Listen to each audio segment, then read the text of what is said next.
Hi, it's me Reshma Reju from TR scenes. ഇന്ന് ഞാൻ നിങ്ങളെ ഇൻട്രൊഡ്യൂസ് ചെയ്യാൻ പോകുന്നത് സിൽക്ക് മിക്സ് ഫാബ്രിക്കിൽ വരുന്ന അത്യാവശ്യം ഒരു പാർട്ടി വെയർ ഒക്കെ ആയിട്ട് യൂസ് ചെയ്യാൻ പറ്റിയ ഒരു സിമ്പിൾ ആൻഡ് എലഗന്റ് ആയിട്ടുള്ള സൽവാർ മെറ്റീരിയൽ ആണ്. നമുക്ക് രണ്ട് കളർ ടോണിലാണ് ഈ മെറ്റീരിയൽ വരുന്നത്. ഫസ്റ്റത്തെ ഒരു ബേബി ബ്ലൂ കളറാണ്. ഇതിന്റെ യോക്ക് പോർഷനിലാണ് വർക്ക് കൊടുത്തിരിക്കുന്നത്. ത്രെഡ് നോട്ട്സും ചെറിയ ചെറിയ കട്ട് ബീഡ്സും സീക്വൻസ് വർക്കും ഒക്കെ കൊടുത്താണ് ഇത് ഭംഗിയാക്കിയിരിക്കുന്നത്.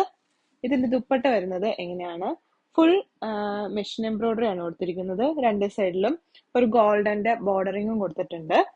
അടിഭാഗത്ത് ടാസിൽസും വരുന്നുണ്ട്. ഇതിന്റെ ബോട്ടം വരുന്നത് ഇങ്ങനെ സെയിം കളർ ടോണിലാണ്. ഇതിന്റെ പ്രൈസ് വരുന്നത് 1500. അപ്പൊ ഇങ്ങനെയാണ് സെക്കൻഡ് മെറ്റീരിയൽ വരുന്നത്. ഇതൊരു ബേബി പിങ്ക് കളറിലുള്ള മെറ്റീരിയലാണ്. ഇതിന്റെ യോക്ക് പോർഷനിൽ നേരത്തെ കണ്ട പോലെ തന്നെ ചെറിയ ചെറിയ ഷുഗർ ബീഡ്സും കട്ട് ബീഡ്സും സീക്വൻസ് വർക്കും ത്രെഡ് നോട്ട്സും ആണ് കൊടുത്തിരിക്കുന്നത്. ദുപ്പട്ട വരുന്നത് ഇങ്ങനെ ഈ ബേബി പിങ്ക് കളറിലുള്ള ത്രെഡ് കൊണ്ട് തന്നെ ഫുൾ മെഷീൻ എംബ്രോയിഡറി ആണ് കൊടുത്തിരിക്കുന്നത്. രണ്ട് സൈഡിലും ഇതുപോലെ ഗോൾഡന്റെ ബോർഡറിങ്ങും കൊടുത്തിട്ടുണ്ട്. ബോട്ടം വരുന്നത് സെയിം കളർ ടോൺ. ഇതിന്റെ പ്രൈസ് വരുന്നത് 1500. അപ്പൊ ഇപ്പൊ ഈ കണ്ട രണ്ട് മെറ്റീരിയലും നിങ്ങൾക്ക് ആർക്കെങ്കിലും ആവശ്യമുണ്ടെങ്കിൽ ഇപ്പൊ തന്നെ മോളിൽ കാണിക്കുന്ന വാട്സ്ആപ്പ് നമ്പറിലേക്ക് മെസ്സേജ് അയക്കാം. നമുക്ക് ഓൺലൈനും സ്റ്റോർ ത്രൂവും പർച്ചേസ് ഉണ്ട്. Thank you.